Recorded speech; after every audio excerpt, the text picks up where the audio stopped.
सुधीर चौधरी और डीएनए में आपका स्वागत है। आज लॉकडाउन का 41वां दिन है और हम उम्मीद करते हैं कि आप सब सकुशल होंगे और पूरी तरह स्वस्थ होंगे। राष्ट्रपिता महात्मा गांधी ने एक बार कहा था कि अगर उन्हें एक घंटे के लिए देश का तानाशाह बना दिया जाए तो वो सबसे पहले शराब की सारी दुकानों को बंद करा देंगे। लेकिन आज महात्मा गांधी के इसी देश ने जम्मू कश्मीर के हंदवाड़ा में शहीद हुए हमारे बहादुर सैनिकों की शहादत का मातम शराब की दुकानों के सामने मीलों तक लंबी लाइनों में खड़े होकर मनाया। यह बड़े दुख का विषय है और आज इस पर चर्चा करना बहुत जरूरी है। किसी भी देश के चरित्र का पता उसकी प्राथमिकताओं को देखकर लगता है। हमारे देश में शराब पीने वाले 16 करोड़ लोगों के लिए नशा पहली प्राथमिकता है, तो हमारे सेनाओं के 14.5 लाख बहादुर सैनिकों के लिए देशभक्ति का नशा सबसे बढ़कर है। कल सुबह से आज शाम तक आतंकवादियों से लड़ते हुए सुरक्षा बलों के 8 बहादुर जवान शहीद हो चुके हैं। लेकिन अब भी दुख की बात यह है कि दिन भर किसी ने उनकी शहादत पर कोई बात नहीं की। सब इस बात पर बात कर रहे हैं कि शराब की एक बोतल कैसे हासिल हो सकती है। पूरा देश इसी को लेकर परेशान है कि चारों तरफ सिर्फ शराब की ही चर्चा हो रही है। आज शराब की दुकानों के सामने लाइनों में लगे हजारों लोगों ने लॉकडाउन और सोशल डिस्टेंसिंग के सारे नियमों की धज्जियां उड़ा दी और सारे नियम कायदों को शराब के नशे में घोलकर पी गए। इसके साथ ही आज हम आपको हंदवाड़ा में शहीद हुए जवानों की ऐसी कहानियां भी दिखाएंगे जो आपको हौसले से भर देंगी। हमारे देश में कुछ लोग शराब की एक बोतल मिल जाने पर खुद को बड़ा भाग्यशाली समझते हैं, जबकि कुछ सैनिक अपने सीने पर गोली खाने को सबसे बड़ा सौभाग्य मानते हैं। इसलिए आज आपको शराब और शहादत के जरिए चरित्र के इस फर्क को समझने की कोशिश करनी चाहिए। और इसके बाद हम आपको रेलवे पर हो रही राजनीति की असली तस्वीर दिखाएंगे।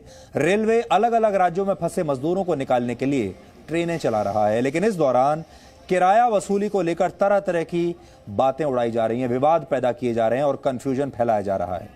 रेलवे और राज्यों के बीच हुए कॉन्ट्रैक्ट के मुताबिक मजदूरों की यात्रा का 85% खर्च रेलवे को देना है, जबकि इसका 15% भार राज्य सरकारों को उठाना होगा।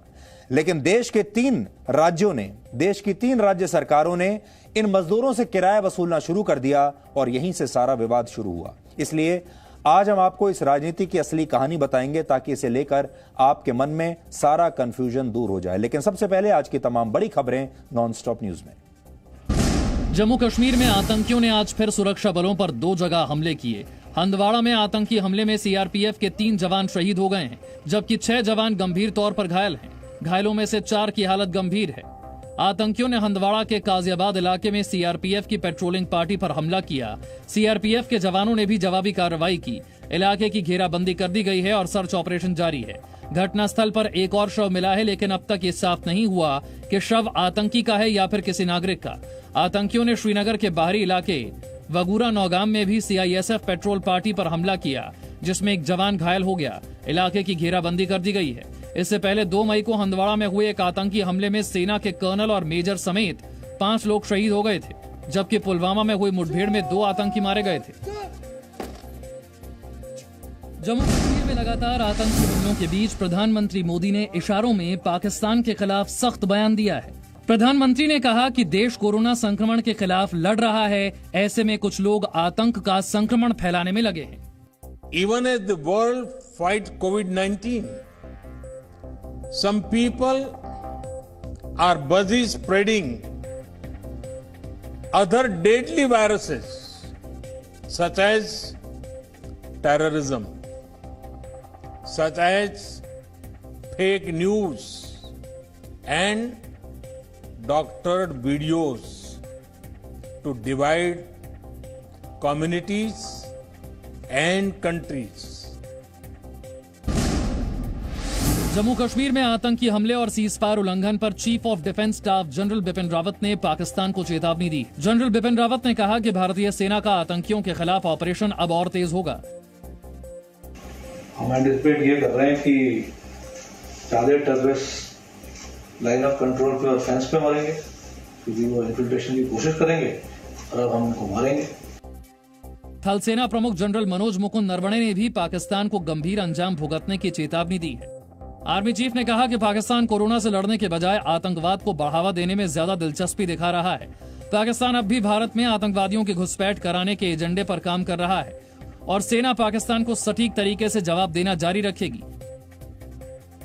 जनरल नरवणे ने कहा कि सेना के वीर जवानों ने हंदवाड़ा में आतंकियों से नागरिकों को बचाने के लिए सर्वोच्च बलिदान दिया है।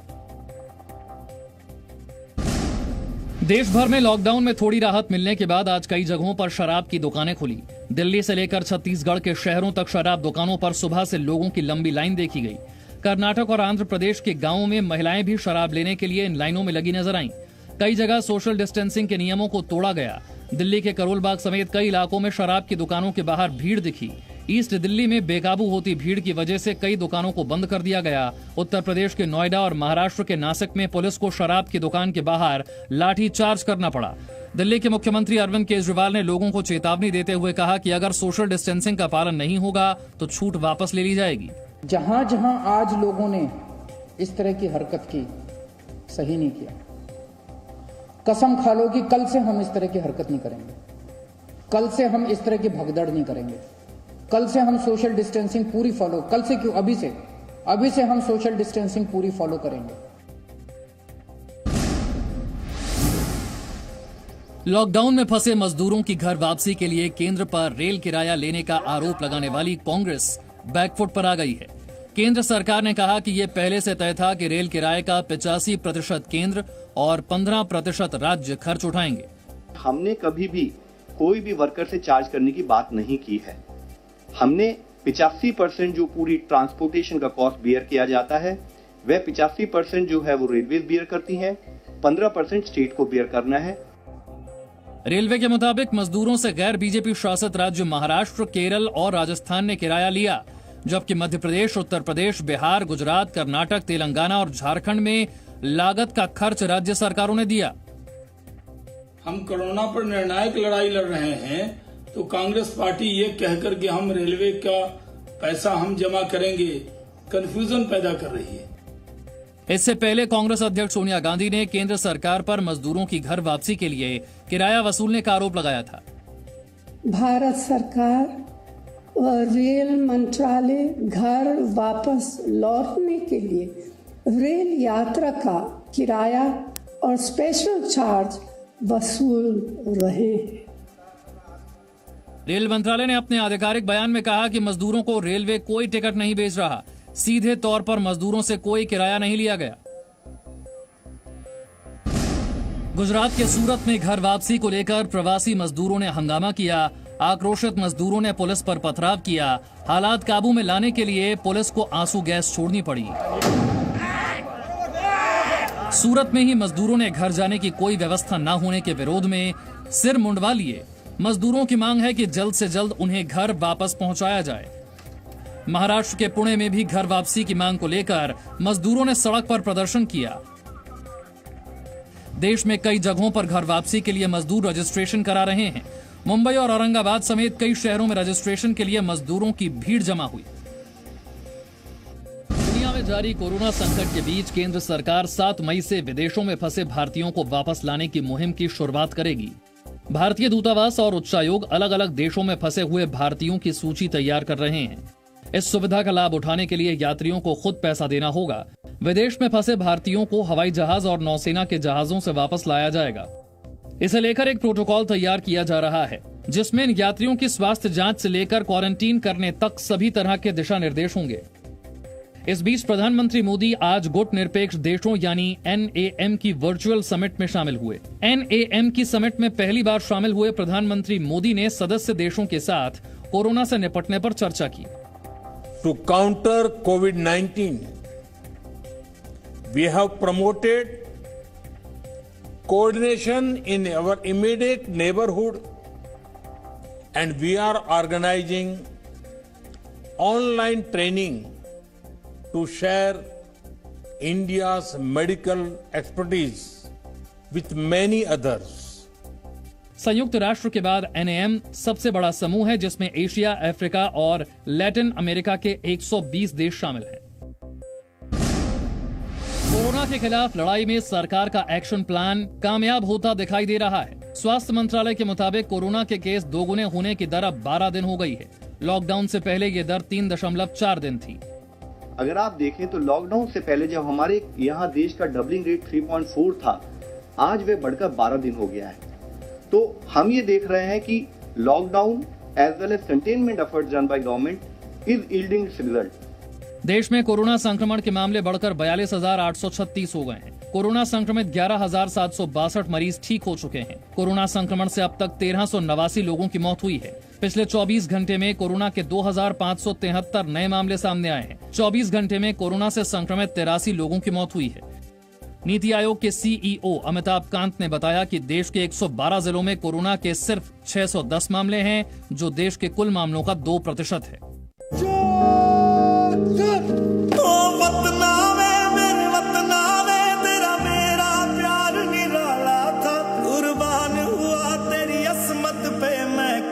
नसीबों वाला था। I feel proud of him. I feel honored to be his wife.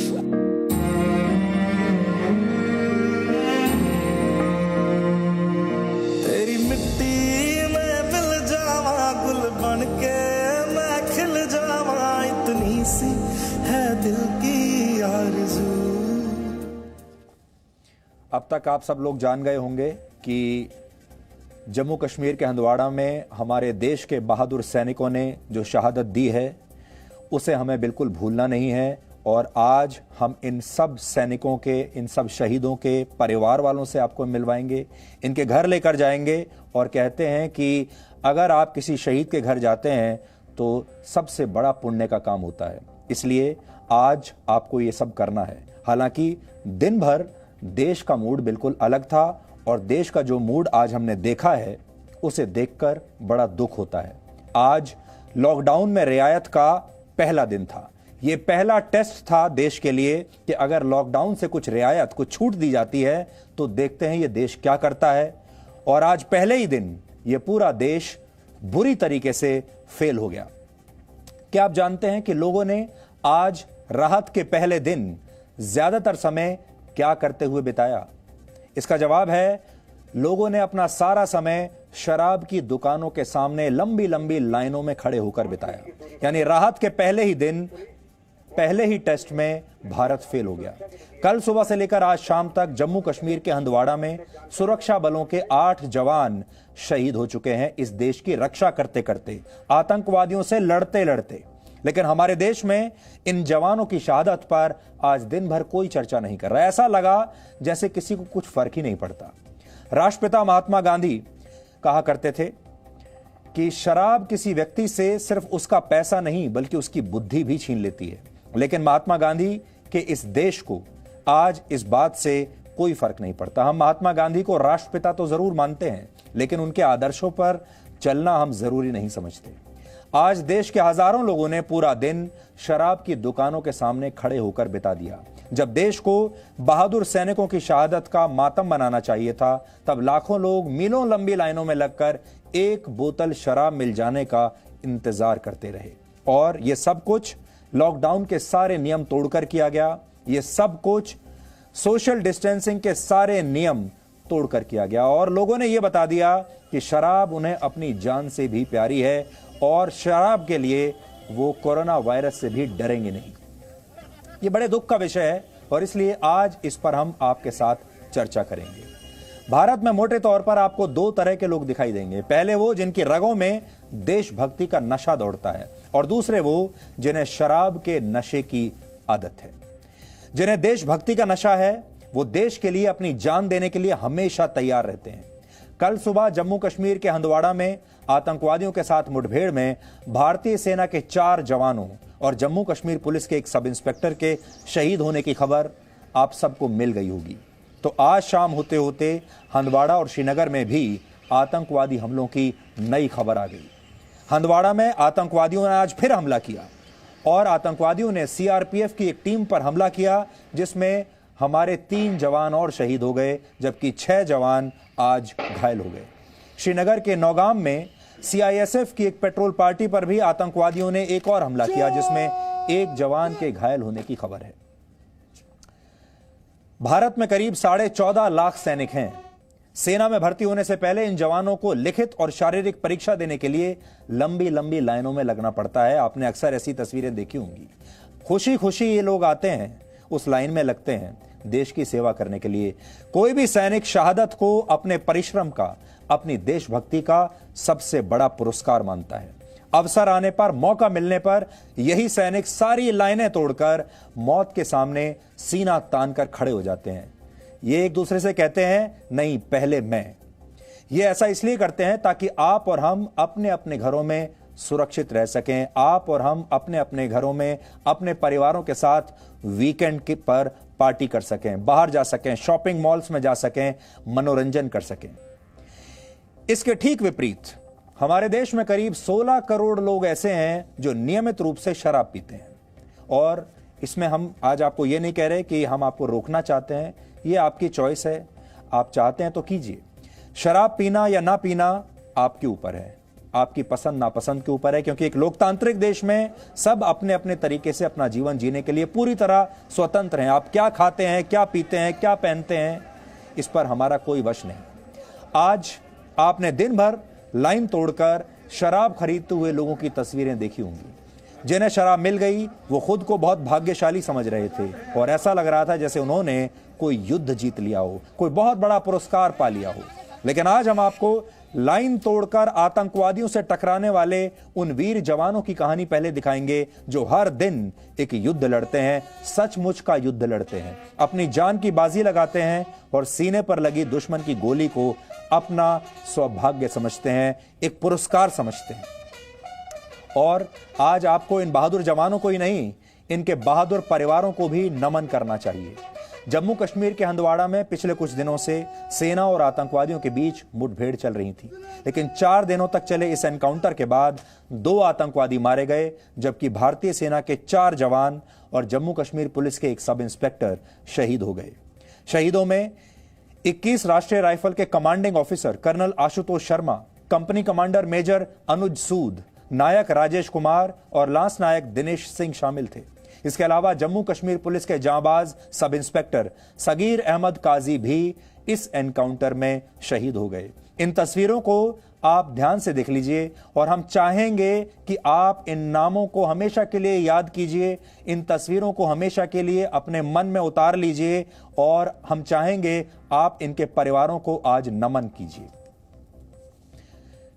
इन्होंने अपनी जान, अपनी शहादत आप सब लोगों के लिए की है, वरना यह भी कह सकते थे कि ये आतंकवादी मेरे निजी दुश्मन नहीं हैं, ये आतंकवादी भी अपनी कोई लड़ाई लड़ रहे हैं, मैं सीधे इनसे क्यों लड़ूं।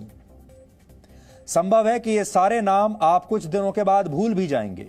देश के मीडिया में किसी और खबर पर चर्चा होने लगेगी, सोशल मीडिया पर नए नए हैशटैग ट्रेंड करने लगेंगे और इन शहीदों का चेहरा किसी को याद नहीं रहेगा। कुछ दिनों के बाद आप एक दूसरे से सिर्फ यही बात करने लगेंगे कि देश में क्या फैशन चल रहा है, इस शुक्रवार को कौन सी नई फिल्म आ रही है, इस वीकेंड पर कहां पार्टी करनी है, किस शॉपिंग मॉल में जाकर शॉपिंग करनी है, और जीवन ऐसे ही चलता रहेगा।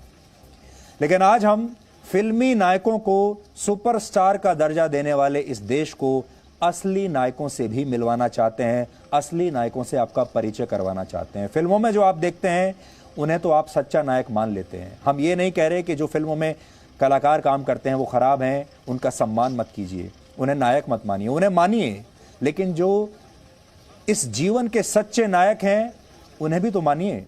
भारतीय सेना के ये नायक किसी सुपर हीरो की ड्रेस नहीं पहनते, फिल्मों के बड़े बड़े डायलॉग नहीं बोलते, लेकिन इनके जज्बे और इनकी हिम्मत के सामने बड़े बड़े सुपरस्टार्स की काल्पनिक कथाएं भी आपको हल्की लगने लगेंगी और लगनी भी चाहिए। जम्मू कश्मीर के हंदवाड़ा में हुए इस एनकाउंटर की शुरुआत बृहस्पतिवार को तब हो गई थी जब सेना को हंदवाड़ा के राजवड़ जंगलों में कुछ आतंकवादियों की मौजूदगी के बारे में पता चला था, लेकिन तब ये आतंकवादी वहां से बचकर निकल गए। इसके बाद शनिवार की दोपहर को आतंकवादियों के हंदवाड़ा के ही एक घर में छिपे होने की खबर मिली। इसके बाद कर्नल आशुतोष शर्मा ने इस इलाके में कॉर्डन एंड सर्च ऑपरेशन का आदेश दिया और सेना ने स्थानीय नागरिकों को सुरक्षित बाहर निकाल लिया। इसके बाद जिस घर में आतंकवादी छिपे हुए थे उस घर पर सेना की उस टीम ने हमला बोल दिया जिसका नेतृत्व खुद कर्नल आशुतोष कर रहे थे। भारी गोलाबारी के बीच सेना की ये टीम उस घर में ही फंस गई और टीम का संपर्क बाहर की अपनी टीम से टूट गया। इसके बाद शाम को बारिश होने लगी, अंधेरा हो गया और फिर सेना को रात भर के लिए अपना ऑपरेशन रोकना पड़ा, क्योंकि जो टीम अंदर फंसी हुई थी उससे बाहर की टीम के सारे संपर्क टूट गए। बाहर जो लोग थे वो नहीं जानते थे कि अंदर जो हमारे लोग हैं वो किस स्थिति में हैं, वो जिंदा भी हैं या उनके साथ कोई दुर्घटना हुई है, वो घायल हो गए हैं। रविवार को सुबह होते ही 2 आतंकवादियों ने घर से भागने की कोशिश की और सेना ने दोनों को ही मार दिया। जब घर की तलाशी ली गई तो 5 शहीदों के शव वहीं पर मिले।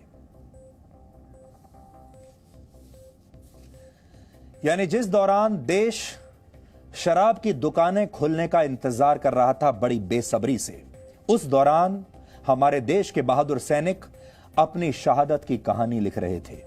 हमारे देश में जब किसी अभिनेता की मृत्यु होती है तो लोग बहुत दुख मनाते हैं। किसी का जाना दुख की बात है भी, और लोगों को पूरा हक है कि वो अपने पसंदीदा कलाकार को याद करें, उसे श्रद्धांजलि भी दें। इसमें कोई बुरी बात नहीं है। लेकिन जब कोई सैनिक शहीद होता है तो लोग इस पर उतनी बात नहीं करते जितनी तब करते हैं जब किसी कलाकार की मृत्यु होती है। कलाकारों की मृत्यु पर लोग अपना व्हाट्सएप स्टेटस तक बदल देते हैं, अपनी डीपी यानी डिस्प्ले पिक्चर में अपनी जगह उस अभिनेता की तस्वीर लगा लेते हैं, फेसबुक और ट्विटर पर दिन भर उन्हें याद करते हैं। लेकिन जब कोई सैनिक शहीद होता है आप ही के लिए, तो लोग अपनी डीपी नहीं बदलते, व्हाट्सएप स्टेटस नहीं बदलते। अगर बदलते भी हैं तो 1-2 दिन ये सब करके आगे बढ़ जाते हैं और भूल जाते हैं। यह भी एक दुख का विषय है कि आज सोशल मीडिया पर भी दिन भर शराब को लेकर चर्चा होती रही और इसी से जुड़े हैशटैग्स ट्रेंड करते रहे। पूरे देश में आज शराब को लेकर ही चर्चा थी, लेकिन हंदवाड़ा के इन शहीदों के नाम से कुछ ट्रेंड नहीं हो रहा था। पिछले कुछ दिनों में न्यूज चैनल्स पर भी आपने कलाकारों की मृत्यु से जुड़ी खबरें लगातार नॉन स्टॉप देखी होंगी। आज शराब की दुकानों के सामने लगी लाइनों की तस्वीरें देखी होंगी, लेकिन इन शहीदों के बारे में शायद ही आज किसी ने बात की होगी, क्योंकि आज किसी को फुर्सत ही नहीं थी। क्योंकि जब पहली फुर्सत मिली देश के लोगों को, जब पहली आजादी मिली अपने घर से बाहर निकलने की, तो जो पहली चीज उनके जहन में आई वो ये थी कि किसी तरह शराब की दुकान तक पहुंचा जाए और शराब ली जाए। हमारे देश में लोग सुबह 4 बजे उठकर शराब के ठेकों के सामने लाइनें लगा सकते हैं और ऐसा करके लोग खुद को बहुत हिम्मत वाला बताते हैं। लेकिन आज हम आपको हिम्मत की असली कहानी बताएंगे। हंदवाड़ा में शहीद होने वाले कर्नल आशुतोष शर्मा हमेशा से सेना में ही भर्ती होना चाहते थे और इसके लिए उन्होंने 12 बार परीक्षा दी, लेकिन वो हर बार असफल रहे। फिर भी उन्होंने हिम्मत नहीं हारी और आखिरकार 13वें प्रयास में उन्हें सेना ज्वाइन करने का अवसर मिल गया। 13 नंबर के अंक को अक्सर दुर्भाग्यशाली माना जाता है, लेकिन कर्नल आशुतोष के लिए ये जो अंक है ये बड़ा सौभाग्यशाली रहा। 44 साल के कर्नल आशुतोष सेना में कमांडिंग ऑफिसर थे। बड़े पद पर होने की वजह से अगर वो चाहते तो खुद आतंकवादियों का एनकाउंटर करने नहीं भी जा सकते थे, पीछे रहकर भी इस मिशन को संभाल सकते थे और इस मिशन पर अपनी टीम को आगे भेज सकते थे। लेकिन उन्होंने ऐसा नहीं किया और वो खुद स्वयं इस ऑपरेशन में शामिल होकर हंदवाड़ा के स्थानीय नागरिकों और आतंकवादियों के बीच दीवार बनकर खड़े हो गए। शहीद कर्नल आशुतोष शर्मा को पिछले ही वर्ष कमांडिंग ऑफिसर रहते हुए सेना का वीरता पुरस्कार मिला था। आमतौर पर किसी कमांडिंग ऑफिसर को वीरता पुरस्कार नहीं मिलते, क्योंकि कमांडिंग ऑफिसर के लिए ऐसे ऑपरेशंस में खुद जाना अनिवार्य नहीं होता। लेकिन कर्नल आशुतोष अपनी टीम को अकेले छोड़ने वालों में से नहीं थे और वो अक्सर खुद आतंकवादियों के खिलाफ बड़े बड़े ऑपरेशंस की कमान संभालते थे। उनके व्यक्तित्व की एक विशेषता यह भी थी कि वो आतंकवादियों के लिए मौत का दूसरा नाम थे, तो हंदवाड़ा के स्थानीय नागरिकों के लिए वो किसी फरिश्ते से कम नहीं थे। वो आसपास के गांव के हर व्यक्ति की मदद के लिए हमेशा तैयार रहते थे और उन्हें कोई भी रात बेरात मदद के लिए बुला सकता था। इसी हमले में जम्मू कश्मीर पुलिस के सब इंस्पेक्टर सगीर अहमद काजी भी शहीद हुए। सगीर अहमद काजी भी बहुत जांबाज अफसर थे। वो जम्मू कश्मीर पुलिस में स्पेशल पुलिस ऑफिसर के तौर पर भर्ती हुए थे, लेकिन उनकी बहादुरी की वजह से उन्हें प्रमोशन मिलते चले गए, तरक्की मिलती रही। सब इंस्पेक्टर सगीर अहमद काजी बड़े धार्मिक विचारों वाले व्यक्ति थे। किसी भी स्थिति में 5 वक्त की नमाज छोड़ते नहीं थे, 5 वक्त की नमाज जरूर पढ़ते थे। लेकिन उनके लिए भी सबसे बड़ा धर्म अपनी मातृभूमि की सेवा करना था और ऐसा करते हुए ही उन्होंने देश के लिए अपने प्राण न्यौछावर कर दिए। यहां आपको आज 2 तस्वीर देखनी चाहिए। पहली तस्वीर आतंकवादियों से लड़ते हुए शहीद होने वाले वीर सैनिकों की है और दूसरी तस्वीर उन लोगों की है जिनके लिए 1 बोतल शराब मिल जाना किसी पुरस्कार से कम नहीं है। देशभक्ति के नशे में चूर बहादुर सैनिकों ने कैसे सर्वोच्च बलिदान दिया और कैसे देश का मान बढ़ाया, इसकी कहानी आज आप सबको ध्यान से जरूर देखनी चाहिए।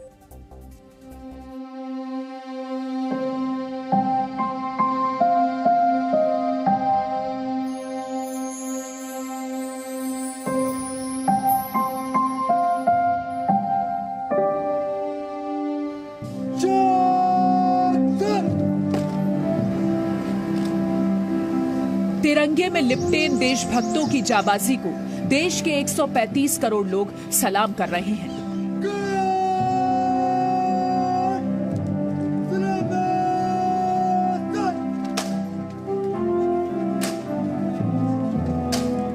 इन वीर सपूतों के साहस और सर्वोच्च बलिदान ने जम्मू कश्मीर में आतंकवादियों की एक और कोशिश को नाकाम कर दिया।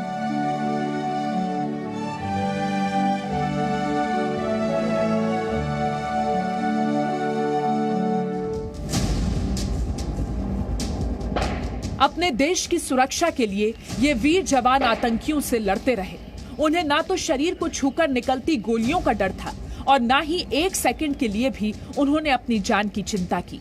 जम्मू कश्मीर के हंदवाड़ा में एंटी टेरर ऑपरेशन को लीड करते समय कर्नल आशुतोष शर्मा ने शहादत दी।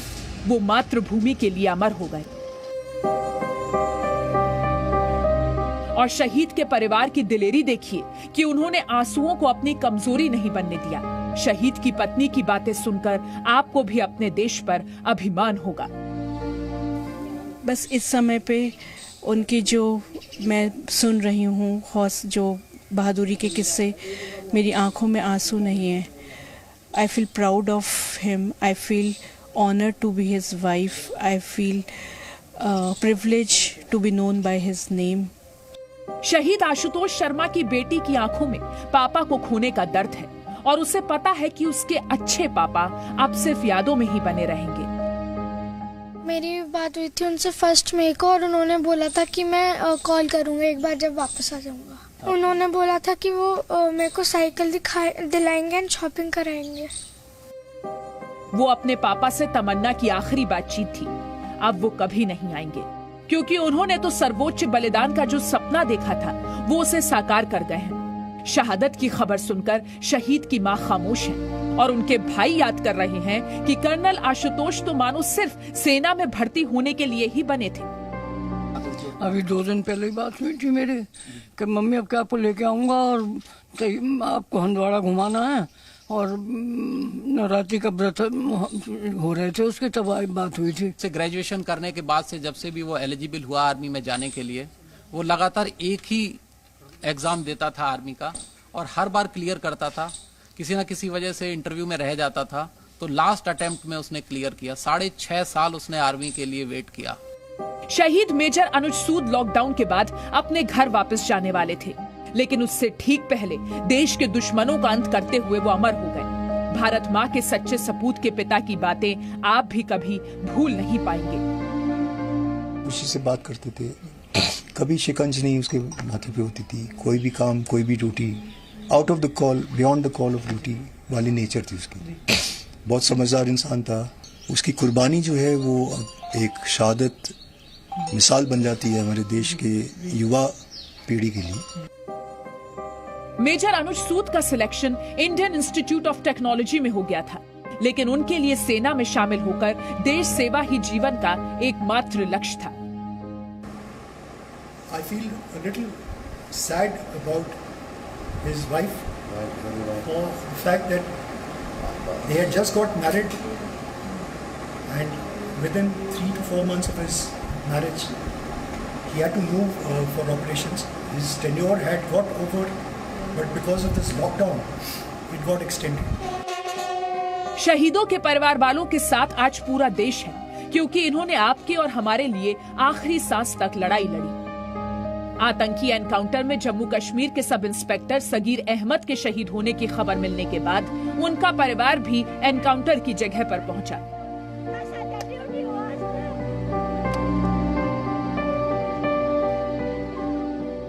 शहादत देने वालों में पंजाब के मानसा के नायक राजेश कुमार भी हैं और उनके परिवार को अब भी अपने लाडले के हमेशा के लिए चले जाने की खबर पर यकीन नहीं है। आज शहीद नायक राजेश कुमार को आखिरी विदाई दी गई। 2 आतंकवादियों का मुकाबला करते हुए हिंदुस्तान के 5 जाबाज इस दुनिया को हमेशा के लिए अलविदा कह गए। वो अब कभी वापस नहीं आएंगे, लेकिन इन शूरवीरों की हिम्मत और बहादुरी आप हमेशा याद रखिएगा, क्योंकि ये बलिदान आपकी सुरक्षा के लिए दिया गया है।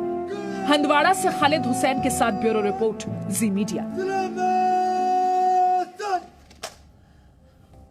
यहां आपको हम एक बात और बताना चाहते हैं। शहीद कर्नल आशुतोष शर्मा और शहीद मेजर अनुज सूद एक दूसरे को वर्षों से जानते थे और दोनों बहुत अच्छे दोस्त थे। मेजर अनुज की 4 महीने पहले शादी हुई थी और उनके पिता रिटायर्ड ब्रिगेडियर चंद्रकांत सूद भी भारतीय सेना में अपनी सेवाएं दे चुके हैं। हमारे देश में कलाकार फिल्मों में काम करते हैं, आपका मनोरंजन करते हैं, करोड़ों रुपए भी कमाते हैं और स्टारडम भी कमाते हैं, लेकिन आपके लिए अपने प्राणों का बलिदान सिर्फ बहादुर सैनिक ही देते हैं।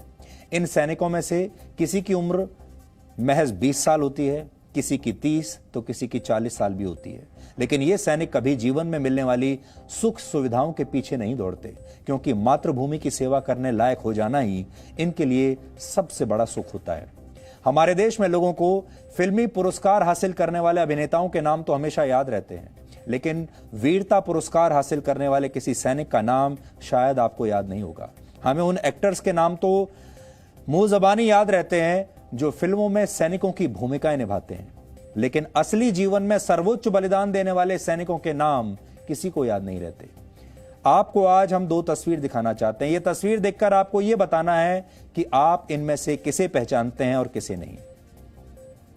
इनमें से एक तस्वीर आप जरूर पहचानते होंगे, क्योंकि यह तस्वीर हिंदी फिल्मों के मशहूर अभिनेता विकी कौशल की है, जिन्होंने वर्ष 2016 में पाकिस्तान पर की गई सर्जिकल स्ट्राइक पर बनी एक मशहूर फिल्म में मुख्य किरदार निभाया था। दूसरी तस्वीर आप नहीं पहचान पा रहे होंगे। दूसरी तस्वीर मेजर रोहित सूरी की है। Major Rohit Suri 4 para SF से आते हैं। मेजर सूरी ने भी उड़ी फिल्म के हीरो की तरह एक बहुत ही खतरनाक मिशन के दौरान अपनी टीम का नेतृत्व किया था और अपने साथियों की शहादत का बदला लिया था। वर्ष 2017 में मेजर रोहित सूरी को उनकी बहादुरी के लिए कीर्ति चक्र से सम्मानित किया गया था, लेकिन हमें पूरा यकीन है कि आप में से बहुत कम लोगों को उनका नाम और उन्हें मिला पुरस्कार याद होगा और बहुत कम लोग उन्हें पहचानते भी होंगे। ये दुख का विषय है। हमारे देश में एक्टर्स को सेलिब्रिटी का दर्जा मिल जाता है तुरंत। एक फिल्म किसी की हिट हो जाए तो वो बहुत बड़ा सेलिब्रिटी हो जाता है।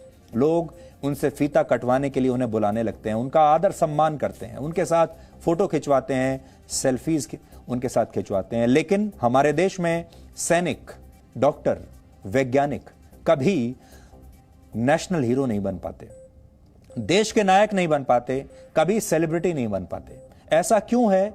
ये प्रश्न आज हम आपके सामने लेकर आए हैं। इसके बारे में सोचिएगा जरूर कि आपको देश के जो सारे एक्टर्स हैं वो तो आपको हीरो लगते हैं, और हमारा एक्टर्स के खिलाफ कोई भावना नहीं है। वो बहुत अच्छे कलाकार हैं, बहुत अच्छा काम करते हैं, आपका मनोरंजन करते हैं, करना भी चाहिए, और हमारे मन में उनके लिए पूरा सम्मान है।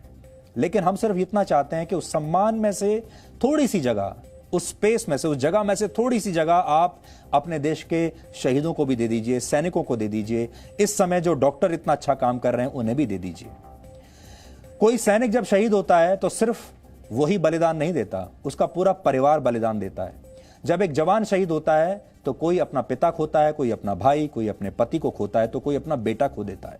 सैनिकों की शहादत के साथ ही एक परिवार की बहुत सारी उम्मीदें हमेशा के लिए समाप्त हो जाती हैं, सपने टूट जाते हैं। लेकिन एक सैनिक का परिवार कभी किसी से कुछ नहीं मांगता, कभी किसी से शिकायत नहीं करता, कभी आपने किसी धरने पर नहीं बैठा होगा, कभी राजनीतिक बयानबाजी करते हुए आपने किसी को नहीं देखा होगा, क्योंकि जो देश के लिए जीना जानते हैं वो देश से कभी कुछ मांगते नहीं हैं। जो देश के लिए मरना जानते हैं वो इसलिए नहीं मरते देश के लिए, इसलिए शहादत नहीं देते कि उन्हें कुछ मिलेगा, बल्कि अपना सब कुछ देश पर लौटाने के लिए तैयार रहते हैं। और ये बात आपको भी हमेशा ध्यान रखनी चाहिए। इसलिए आज हम आपसे यही कहना चाहेंगे कि जो देश में असली नायक हैं, जो हमारे बहादुर सैनिक हैं, इन्हें पहचानिए। लेकिन हमारे यहां हम ये देख रहे हैं कि जो बहादुर सैनिक है, आप कर्नल आशुतोष शर्मा को तो भूल जाएंगे, लेकिन जब कर्नल आशुतोष शर्मा पर कोई फिल्म बनेगी और उनका किरदार कोई एक्टर निभाएगा, उस एक्टर को आप जीवन भर याद रखेंगे और उसी को कर्नल आशुतोष शर्मा मान लेंगे। हम चाहते हैं कि आप वही स्पेस, वही सम्मान कर्नल आशुतोष शर्मा को भी दीजिए, अपने दिल में वही जगह उन्हें भी दीजिए। जम्मू कश्मीर में भारतीय सेना पिछले 1 महीने में करीब 32 आतंकवादियों को खत्म कर चुकी है और इसी वजह से आतंकवादी संगठन आजकल बौखलाए हुए हैं, इसीलिए ये हमले बढ़ गए हैं। आज हमने chief of defence staff general Bipin Rawat से एक बहुत ही खास बातचीत की है। उन्होंने हंदवाड़ा में हुए एनकाउंटर और जम्मू कश्मीर में भारतीय सेना की तैयारियों को लेकर जी न्यूज से बातचीत की है और इस बातचीत का एक अंश आज आप सबको सुनना चाहिए। जनरल बिपिन रावत बहुत कम बातचीत करते हैं, आज उन्होंने क्या बताया जी न्यूज को, आप सब सुनिए। और कभी कभी ऐसे समय में रिस्क लेने पड़ते हैं। हमारी सिखलाई भी बताती है you can not succeed if you do not take risk. तो कुछ सोच समझ के उसने रिस्क लिया, लेकिन उसको उन सिविलियंस को बचाने में सफलता मिली जो उसको एक टास्क दिया गया था। लेकिन इसी के दौरान उनकी कैजुअलिटीज भी हुई। CO 21 RR कर्नल शर्मा खुद कैजुअलिटी हुए, उनके साथ उनके कंपनी कमांडर, 2 अन्य जवान और एक पुलिस के इंस्पेक्टर। इन्होंने जो है अपना जो कार्रवाई की है, भारतीय सेना का जो जोश, हौसला, करेज, डेडिकेशन के तहत पूरी कार्रवाई की है। जम्मू एंड कश्मीर पुलिस भी इन्हीं चीजों को ध्यान रखते हुए अपनी कार्रवाई करती है। तो मैं तो ये कहना चाहूंगा कि उनकी कैजुअलिटी जरूर हुई है, लेकिन उन्होंने टास्क जो है बड़ी सफलतापूर्वक पूरा किया है। जो उनको टास्क दिया गया था उन्होंने वो पूरा किया। ये उनको कहीं नहीं बोला गया था कि इसमें कैजुअलिटी नहीं होती। कैजुअलिटी होती है, हाँ, कुछ कैजुअलिटी थोड़ा ज्यादा हो गई, कुछ कम हो सकती थी, लेकिन टास्क उन्होंने पूरा किया है, इसके लिए हमें उन पर गर्व है। जम्मू कश्मीर में लगातार हो रहे आतंकी हमलों पर आज प्रधानमंत्री नरेंद्र मोदी ने पाकिस्तान का नाम लिए बिना एक बहुत सख्त बयान दिया है। आज वीडियो कॉन्फ्रेंसिंग के जरिए गुट निरपेक्ष देशों की एक बैठक में प्रधानमंत्री मोदी ने हिस्सा लिया था और वहां पर उन्होंने कहा कि दुनिया कोरोना वायरस के संक्रमण के खिलाफ लड़ रही है, लेकिन कुछ लोग आतंकवाद, फेक न्यूज और फेक वीडियोस का संक्रमण फैलाने में लगे हैं। Even as the world fights COVID-19, some people are busy spreading other deadly viruses such as terrorism, such as fake news and doctored videos to divide communities and countries. हमारे यहां कहा जाता है कि किसी व्यक्ति, किसी समाज और किसी देश का असली चरित्र संकट के वक्त पता चलता है, मुसीबत के वक्त। सवाल यह है कि क्या राष्ट्र के तौर पर हमारा चरित्र वही हो गया है जो आज शराब की दुकानों के बाहर लगी भीड़ ने दिखाया है। लेकिन यह याद रखा जाएगा कि जब भारत कोरोना वायरस से युद्ध लड़ रहा था तो भारत के ही लोग शराब की दुकानों के बाहर लाइन लगाकर खड़े थे। ये किसी राष्ट्र के चरित्र का प्रतीक होता है कि उसके नागरिक संकट के वक्त क्या कर रहे थे। लेकिन जब देश एक बड़े संकट में है तो देश के लोगों के दिमाग में शराब घूम रही है। लोगों को देश से ज़्यादा शायद शराब की चिंता है। अगर इसी तरह से लोग शराब की दुकानों के सामने इकट्ठा होते रहे और अगर इसी तरह से लोग सोशल डिस्टेंसिंग के नियमों की धज्जियां उड़ाते रहे, लॉकडाउन के नियमों को तोड़ते रहे, तो 40 दिन घर में कैद रहकर देश ने अब तक जो तपस्या की है, आप सब ने जो अब तक कुर्बानियां दी हैं, उस तपस्या का कोई मतलब नहीं रह जाएगा, क्योंकि लॉकडाउन में रियायत का आज पहला दिन था और पहले ही दिन जो तस्वीरें हमें देखने को मिली हैं वो हमें चिंता में डाल रही हैं। ऐसा लगता है कि इस देश के लिए शराब सबसे ज़रूरी हो गई है। ऐसा लगता है कि सरकार को एसेंशियल कमोडिटीज में शराब को सबसे ऊपर रख देना चाहिए। सोचिए, अगर देश इस वक्त कोई असली युद्ध लड़ रहा होता तो क्या तब भी लोग इसी तरह यही ऐसे ही लाइनों में लगे होते? कोरोना वायरस से लड़ाई भी किसी युद्ध से कम नहीं है। ये पिछले 100 वर्षों में देश और दुनिया का सबसे बड़ा संकट काल है, जिसमें खतरा अभी भी कम नहीं हुआ है। कोरोना संक्रमण के मामले में भारत दुनिया के टॉप 15 देशों में है, फिर भी लोग देश के संकट को और अपनी जिम्मेदारी को समझ नहीं रहे हैं। किसी भी देश के लिए इससे बड़ा दुर्भाग्य क्या हो सकता है कि लोगों ने सारे नियम आज तोड़ दिए, सोशल डिस्टेंसिंग के नियम तोड़ दिए, लॉकडाउन के नियम तोड़ दिए, सिर्फ एक बोतल शराब के लिए। ये कितना विरोधाभास है कि लॉकडाउन से थोड़ी रियायत मिलने पर शराब की दुकानों पर टूट पड़ने वाला ये देश महात्मा गांधी का देश है। महात्मा गांधी को राष्ट्रपिता कहता है। राष्ट्रपिता महात्मा गांधी हमेशा से शराब का विरोध करते थे। उनका कहना था कि शराब न सिर्फ व्यक्तियों से उनका पैसा छीन लेती है, बल्कि उनकी बुद्धि भी छीन लेती है। महात्मा गांधी यहां तक कहते थे कि अगर उन्हें 1 घंटे के लिए भारत का तानाशाह बना दिया जाए तो वो सबसे पहले शराब की सभी दुकानों को बंद करा देंगे, ऐसा उन्होंने कहा था। लेकिन उन्हीं बापू के देश में लोग कुछ दिन शराब के बगैर जी नहीं सकते। शराब के नशे की देश को आदत पड़ती जा रही है और एक रिसर्च के मुताबिक वर्ष 2005 में भारत में प्रति व्यक्ति शराब की औसतन खपत 2.4 लीटर थी, जो 2010 में बढ़कर 4.3 लीटर प्रतिवर्ष और 2016 में 5.9 लीटर प्रतिवर्ष हो गई। वर्ष 2010 से 2017 के बीच भारत में शराब की खपत 38% बढ़ गई। ये हाल तब है जब विश्व स्वास्थ्य संगठन यानी WHO के मुताबिक दुनिया में करीब 200 बीमारियां शराब पीने से ही होती हैं। शराब की वजह से हर वर्ष दुनिया में करीब 30 लाख लोगों की मौत होती है। कोरोना काल में भी जानकार यही कह रहे हैं कि शराब पीने से शरीर की प्रतिरोधक क्षमता कम हो जाती है, इसलिए शराब से दूर रहना चाहिए।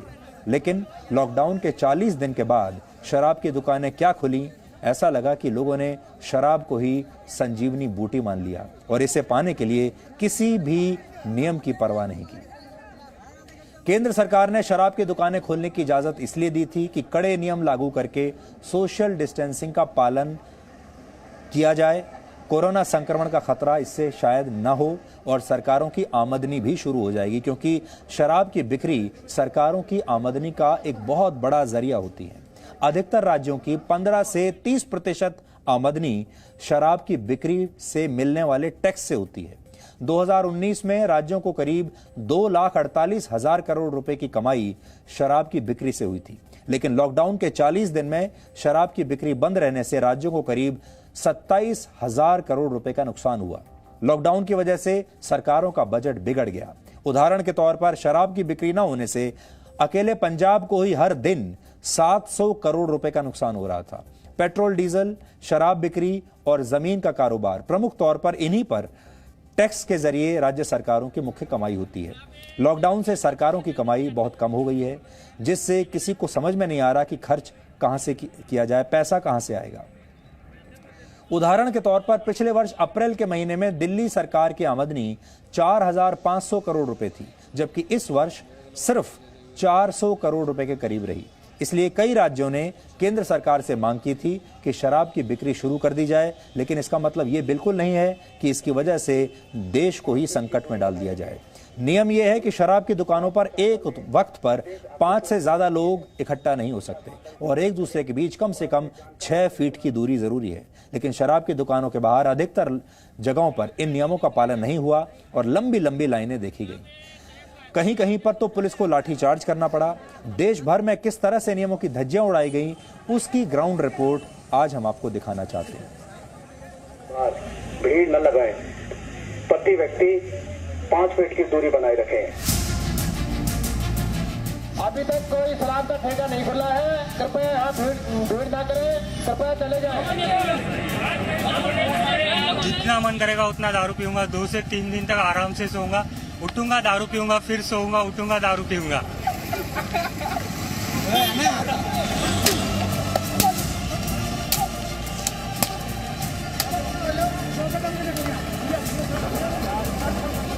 40 दिनों के बाद देश में शराब की दुकानें क्या खुली, मानो शराब के शौकीनों की किस्मत खुल गई। ऐसी खुशी मानो अमृत बट रहा हो।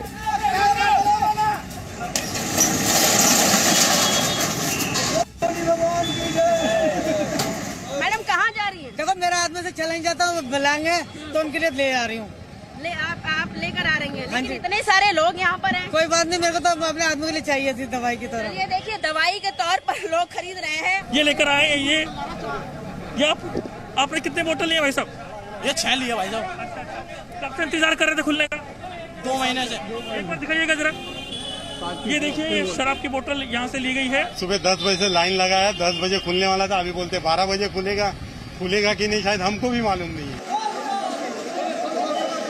कई जगहों पर तो शराब की दुकानों के बाहर रात से ही लोगों की लाइनें लगनी शुरू हो गई थी और सुबह खुलते हुए शटर देखकर सोशल डिस्टेंसिंग के नियमों की ऐसी अनदेखी हुई मानो शराब की बोतलों में कोरोना से बचाने वाली दवा मिल रही हो।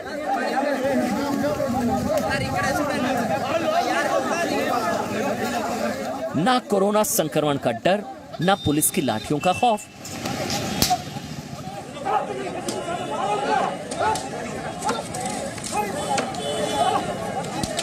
इतनी तादाद में लोगों की भीड़ थी, जिसके बाद यहाँ पर आप देख रहे हैं कि सिर्फ दिल्ली पुलिस की टीम ही नहीं, तो यहाँ पर सीआरपी के जो जवान हैं वो आ गए। उन्होंने इस इलाके में लोगों को यहाँ से खाली कराया है और जो लोग दुकान के सामने भी कतार लगा के खड़े हैं उन सभी को यहाँ से खाली कराया गया। देखिए लगातार जो पुलिस है लोगों को यहाँ से भगा रही है, यहाँ से बाहर जाने के लिए, लेकिन लोगों की भीड़ खाली नहीं हो रही। लाइन में खड़े नहीं हो रहे, मानने को तैयार नहीं, सब चाह रहे हमें पहले मिले, सबसे जल्दी मिले। माल बहुत है, माल में कमी नहीं है, लेकिन लोग नहीं मान रहे, लोग झगड़ा करने पर उतारू हो रहे हैं। बहुत टाइम से वेट कर रहा हूँ, 2 से 2.5 महीने हो गए, मैंने पिया नहीं। आज अगर दुकान खुली तो मैं 4 से 5 खंबे ले लूंगा, घर पे जाऊंगा, 2 किलो चिकन लूंगा, चिकन के साथ खाऊंगा और जितना मन करेगा उतना दारू पीऊंगा। 2 से 3 दिन तक आराम से सोऊंगा, उठूंगा दारू पीऊंगा, फिर सोऊंगा, उठूंगा दारू पीऊंगा। अब नहीं रहा जाता, बस वाइन शॉप खुल जाए। कब से मैं वेट कर रहा हूँ, मैं 9 से 10 बजे से यहाँ पे आया हूँ, लाइन लगा के मैं खड़ा हूँ कब से। घर में रखेंगे जरूर कि एक हो जाता है, स्टेटस सिंबल भी है कि हमारे पास में है। और आज के टाइम में मैंने तो देखा था कि जिसके पास में एक बोतल होती थी वो तो शान से दिखाता था कि हाँ हमारे पास एक बोतल है। मेन बात यही है। सिर्फ शराब के शौकीन ही नहीं, शराब ठेकों के मालिक भी मानो 40 दिन से यही दुआ मांग रहे थे। कहीं दुकान खुलने से पहले आरती उतारी गई, नारियल फोड़ा गया,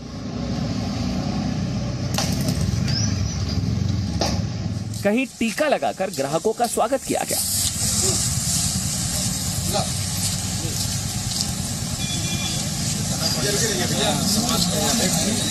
कई जगहों पर लंबी लंबी लाइनों में लोग अपनी बारी का इंतजार करते दिखे।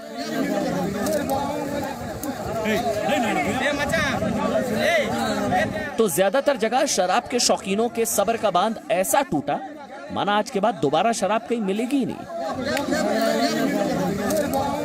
कितना टाइम लग गया लाइन में खड़े होकर के? 1 घंटा हो चुका अभी। अच्छा, 1 घंटा हो चुका पूरा। तो किस लिए खड़े लाइन में? उसकी वजह है। तो एक साथ कितनी ले लेंगे आगे के लिए भी? 2 बोतल। 1.5 महीना हो गया बंद है ना, तो अभी चालू करने वाले हैं, बोले तो चालू करो नहीं तो बंद रखो। इतना परेशानी उठा रहे 1 क्वार्टर के लिए खाली। सर अच्छा महसूस हो रहा है, इतनी महंगी विस्की पी है खरीद के, 400 वाला क्वार्टर 2,000 में भी पिया है, 100 वाला क्वार्टर 3,000 में पिया है। अब ठेके खुल रहे हैं तो अच्छा है कि सस्ते में विस्की मिलेगी, पियेंगे, एंजॉय करेंगे आज। बिल्कुल सर, बहुत खुशी की लहर है भाइयों में, सब में।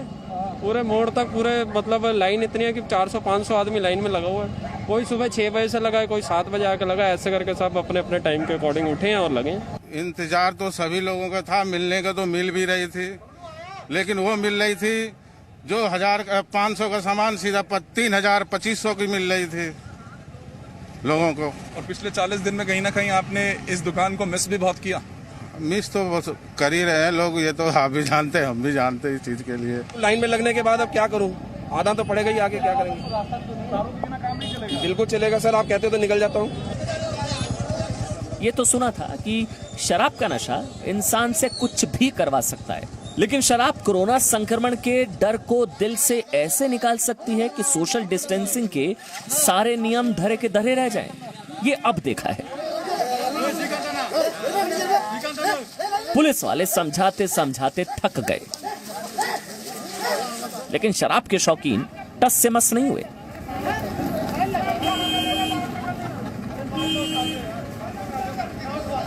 कृपया सभी चले जाएं, यहाँ पे भीड़ ना करें। कृपया यहाँ भीड़ ना करें, कृपया चले जाएं और भीड़ ना करें। कृपया सब चले जाएं, किसी प्रकार की भीड़ ना करें। यहाँ पर दरियागंज का पूरा इलाका है, ठीक सामने दिल्ली गेट है और दूर दूर तक देखेंगे, जहाँ तक देखेंगे मेरे कैमरा पर्सन में चलता जा रहा हूँ, वहाँ तक आपको ये लाइन कतारें ये दिख जाएंगी जो लोग शराब लेने के लिए यहाँ पर आए हैं। और इनका कहना है कि इनको पिछले कई दिनों से इसका इंतजार था कि आखिरकार ये जो शराब की दुकान है वो खुल जाए। क्या दिल्ली, क्या मुंबई, क्या कोलकाता और क्या बेंगलुरु, बड़े से बड़े या छोटे से छोटे शहर में शराब की दुकानों के बाहर आज यही तमाशा होता रहा। क्या ये तस्वीरें कोरोना के खिलाफ देश की लड़ाई को कमजोर नहीं करेंगी? और अगर करेंगी तो फिर इसका जिम्मेदार कौन होगा? ये लोग जो शराब के लिए इतने बेचैन हैं कि खुद को, अपने परिवार को और अन्य लोगों को कोरोना के खतरे में डालने से भी ये लोग परहेज नहीं कर रहे हैं। या वो सरकारें जिन्होंने सोशल डिस्टेंसिंग के नियमों की कीमत पर शराब की दुकानें खोलने की अनुमति दी, क्या सरकार और प्रशासन को पता नहीं था कि लॉकडाउन के दौरान शराब की दुकानें खोलने का ये असर होगा? और अगर पता था तो क्या शराब की दुकानें खोलना इतना जरूरी था कि कुछ दिन और देश का काम नहीं चल सकता था? सवाल यह कि अगर इन लंबी लंबी लाइनों में से एक भी शख्स कोरोना संक्रमित हुआ तो फिर क्या होगा? ब्यूरो रिपोर्ट, जी मीडिया। तो आपने देखा, देश के लोगों से इंतजार नहीं हो रहा। महात्मा गांधी कहा करते थे कि शराब पीने वाला व्यक्ति अच्छे और बुरे की पहचान करना भूल जाता है। वो कहते थे, शराब पर जब तक प्रतिबंध नहीं होगा तब तक हमारी आजादी किसी गुलामी से कम नहीं है। लेकिन आज जो लोग गांधी जी के अनुयायी होने का दावा करते हैं, जो लोग गांधी सरनेम पर राजनीति करने वालों के समर्थक हैं, जो लोग गांधी सरनेम का प्रयोग करते हैं उनके समर्थक हैं, उन्हें शराब के खिलाफ कही गई कोई भी बात बहुत चुभ जाती है। शराब के इन शौकीनों को बहुत बुरा लगता है जब शराब के विरोध में कोई कुछ कहता है, और आज पूरे दिन ठीक ऐसा ही होता रहा। आज हमारा आपसे एक सवाल है, आपने ये बात आखिरी बार कब सुनी थी जब किसी ने आपको ये कहा हो कि उसके पास पैसा नहीं है इसलिए उसने शराब पीनी छोड़ दी, गुटखा खाना बंद कर दिया, पान मसाला खाना बंद कर दिया क्योंकि उसके पास पैसा नहीं है, क्योंकि उसकी नौकरी चली गई? आपने क्या कभी ऐसा किसी को सुना है? लेकिन आपने ये कहते हुए बहुत लोगों को सुना होगा, क्योंकि उनके पास पैसा नहीं है तो उन्होंने पढ़ाई करना छोड़ दिया, वो पढ़ नहीं पाए, उन्होंने स्कूल जाना बंद कर दिया, कॉलेज जाना बंद कर दिया, या कोई और जो काम करते थे वो करना बंद कर दिया क्योंकि उनके पास पैसा नहीं था। इसलिए हमारे देश में हमें यह सोचना होगा कि हमें क्या करना है और क्या नहीं करना है, हमारी प्रायोरिटीज क्या हैं। हमारे देश में बड़े बड़े बुद्धिजीवी और पत्रकार शाम को ड्रिंक्स पर बैठते हैं, महंगे महंगे क्लब्स में, अच्छे अच्छे जगहों पर, होटल्स में बैठते हैं और फिर ड्रिंक्स पर बैठकर देश में बेरोजगारी की चर्चा करते हैं, अर्थव्यवस्था की चर्चा करते हैं। वैसे भी हमारे देश में आपने देखा होगा, लोग शाम को ड्रिंक्स पर बैठकर देश की समस्याओं के बारे में बात करना पसंद करते हैं, ड्रिंक्स पर बैठकर अर्थव्यवस्था को लेकर चिंता जताना पसंद करते हैं। अर्थव्यवस्था बड़ी नीचे जा रही है, इकोनॉमी का क्या होगा, ड्रिंक्स पर बैठकर चर्चा करते हैं। देश में गरीबी बहुत बढ़ गई है, ड्रिंक्स पर बैठकर चर्चा करते हैं। देश में बुराइयां क्या क्या हैं, देश में बच्चे पढ़ाई नहीं कर पा रहे, देश में बेरोजगारों की संख्या बढ़ती जा रही है, लोगों की नौकरियां छूटती जा रही हैं, इस सब पर चर्चा होती है ड्रिंक्स पर बैठकर। और इन चर्चाओं का नशा भी किसी शराब से कम नहीं होता। एक शराब की बोतल की कीमत औसतन 500 रुपए भी अगर हम मान लें तो ये एक बड़ी रकम होती है। भारत में आज भी औसतन एक व्यक्ति करीब 32 रुपए में दिन भर का खाना खा सकता है। इस हिसाब से 500 रुपए की एक बोतल की कीमत में 15 लोग एक दिन में पेट भर खाना खा सकते हैं। 10 किलो आटे की कीमत भी करीब करीब 500 रुपए से कम ही होती है।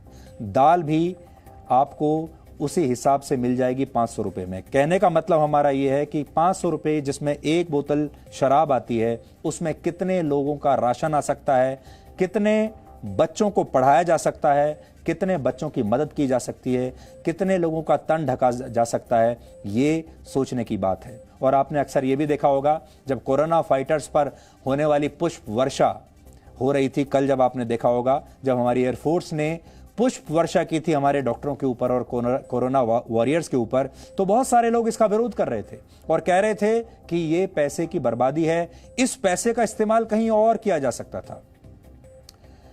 लेकिन यही लोग शराब पर पैसे की बर्बादी को लेकर क्या कहेंगे, इसका इंतजार हमें भी रहेगा। इसलिए हम आपसे आज ये कहना चाहते हैं, हमारे देश के बहुत सारे बुद्धिजीवी ऐसे हैं, बहुत सारे पत्रकार ऐसे हैं जिन्हें कि ड्रिंक्स पर देश की समस्याओं के बारे में चर्चा करने का बड़ा शौक है। उन्हें दोबारा से बैठना चाहिए और ये देखना चाहिए कि वाकई में जब वो देश की इन समस्याओं के बारे में बात करते हैं तो वो कितने गंभीर हैं, और उन्हें यह भी देखना चाहिए कि इन चर्चाओं के बाद जब वो अगले दिन काम पर निकलते हैं तो देश के लिए क्या करते हैं, क्या देश के लिए कोई योगदान देते हैं, क्या लोगों को बताते हैं कि क्या होना चाहिए, क्या गलत होना चाहिए, क्या सही होना चाहिए। इसलिए जब भी ये विषय ऐसा है, जब भी इसके बारे में कोई बात करने की हिम्मत करता है तो उसकी ट्रोलिंग होती है। जब भी आप इस विषय के बारे में अपनी आवाज उठाएंगे तो एक बहुत बड़ी लॉबी है जो आपके पीछे पड़ जाएगी। एक बहुत बड़ी लॉबी ऐसी है जिसमें राजनीतिक पार्टियां भी हैं, जिसमें पत्रकार भी हैं, जिसमें बुद्धिजीवी भी हैं, जो सारे के सारे लोग एक गुट बनाकर आपको ये बात कहने नहीं देंगे। इसलिए आज हम बहुत हिम्मत करके, आप लोगों पर यकीन करके ये बात कहने की हिम्मत कर रहे हैं, ये जानते हुए कि आप में से बहुत सारे लोग शायद हमसे नाराज हो जाएंगे, बहुत सारे लोगों को हमारी ये कड़वी बातें अच्छी नहीं लगी होंगी, लेकिन इतना जोखिम उठाने के बाद भी हमने सोचा कि ये बात आप तक जरूर पहुंचनी चाहिए। हो सकता है आपको आज समझ में ना आए, कुछ वर्षों के बाद समझ में आए, लेकिन किसी भी देश का निर्माण करना है, अगर राष्ट्र निर्माण करना है तो समाज के सही रास्ते पर जाना बहुत जरूरी होता है। अब हम 3 मिनट का एक छोटा सा ब्रेक ले रहे हैं। ब्रेक के बाद हम आपको रेलवे को लेकर फैलाए जा रहे कंफ्यूजन के बारे में बताएंगे।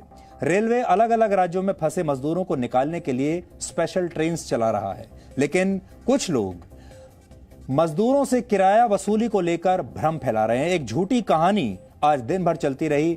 आज झूठी कहानी का हम भंडा फोड़ेंगे और यह भी बताएंगे कि यह झूठी कहानी कहां से आ रही है, ये जो भ्रम है इसे आज हम दूर करेंगे इस ब्रेक के बाद।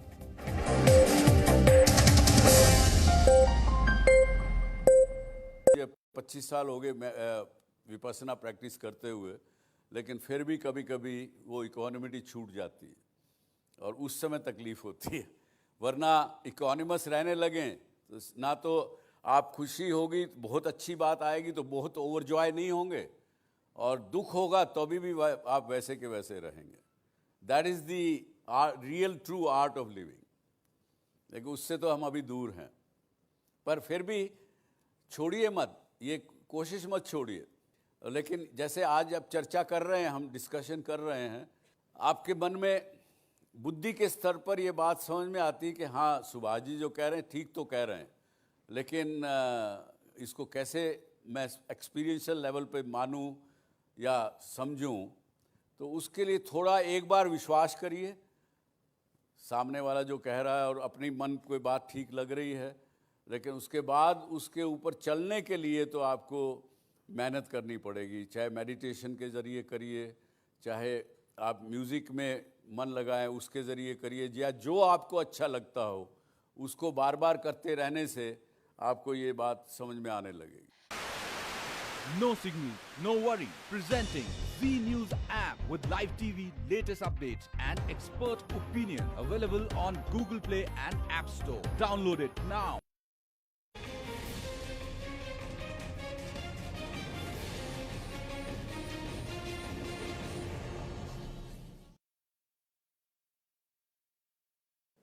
कि यदि आपको कोई चीज़ बुरी भी लगे और उसकी वजह से बुरी सेंसेशन या अनप्लेजेंट सेंसेशन भी आपकी बॉडी में रिलीज़ हुई हैं, तो उसको कैसे पॉजिटिव रूप में रख के अपने आप को अनहैप्पी ना होने दें, यही प्रश्न था ना आपका। तो ये बड़े आपको इसके लिए तो बड़ा मेहनत करनी पड़ेगी। क्योंकि जो सेंसेशन अच्छी सुखद है या दुखद है, दोनों ही स्थितियों में आपको इक्वानिमिटी रखनी पड़ेगी।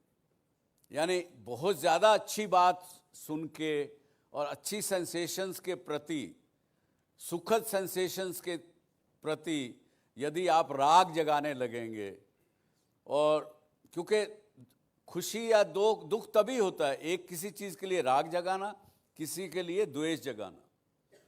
जो सेंसेशन हमें दुखद लगती हैं उसके प्रति हम द्वेष जगाते हैं, हम कहते हैं नहीं नहीं नहीं नहीं चाहिए, आई डोंट वांट इट।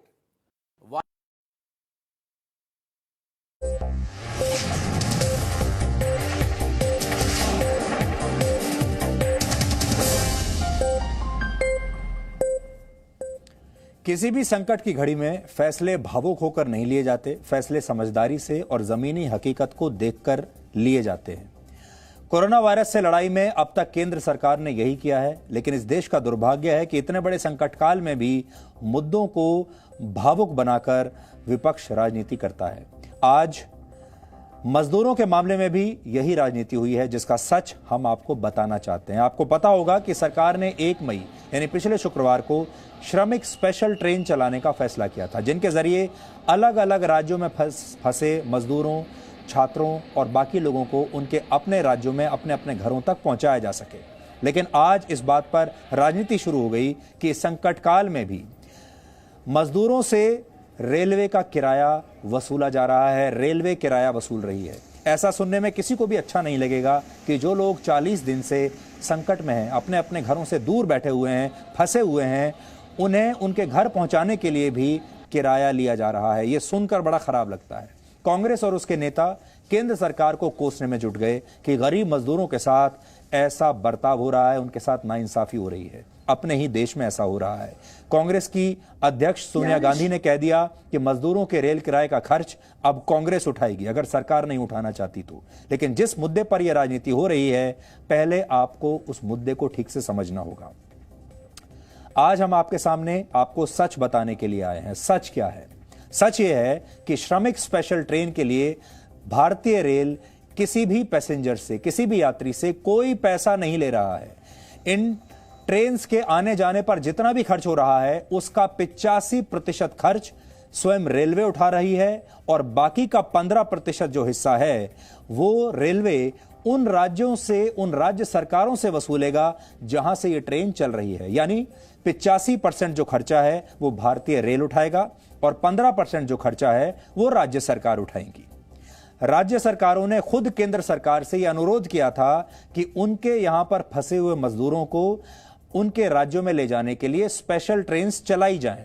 इसके बाद केंद्र सरकार ने स्पेशल ट्रेन्स चलाने का फैसला लिया, और वो उनकी इस रिक्वेस्ट को मान लिया उन्होंने कि स्पेशल ट्रेन्स चलाई जाएं, जिसमें करीब 15 राज्यों में 45 स्पेशल ट्रेन्स चली। लेकिन इस पर राजनीति तब शुरू हो गई जब ये खबरें आई कि महाराष्ट्र, केरल और राजस्थान जैसे राज्यों ने मजदूरों से रेलवे टिकट के पैसे भी वसूलने शुरू कर दिए। महाराष्ट्र और राजस्थान में तो खुद कांग्रेस और उनके सहयोगी दलों की ही सरकार है। आपने देखा होगा, महाराष्ट्र में भी कांग्रेस की सरकार है जहां वो सरकार में शामिल है, और राजस्थान में भी। इसके बाद कांग्रेस और सोनिया गांधी की टीम ने यह कहना शुरू किया कि केंद्र सरकार मजदूरों से टिकट के पैसे ले रही है, और मजदूरों के किराए का पूरा पैसा अब कांग्रेस चुकाएगी। अगर सरकार नहीं दे सकती तो कांग्रेस इसका पैसा चुकाएगी।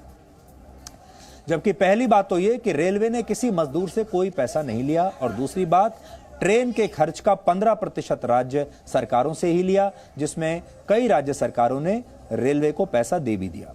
अब सवाल यह है कि जब 85% खर्च केंद्र सरकार उठा रही है और बाकी का 15% खर्च राज्य सरकारें उठा रही हैं, तो फिर कांग्रेस के नेता क्यों ऐसी बातें करके सबको धोखा दे रहे हैं कि मजदूरों के किराए का पैसा कांग्रेस पार्टी देगी?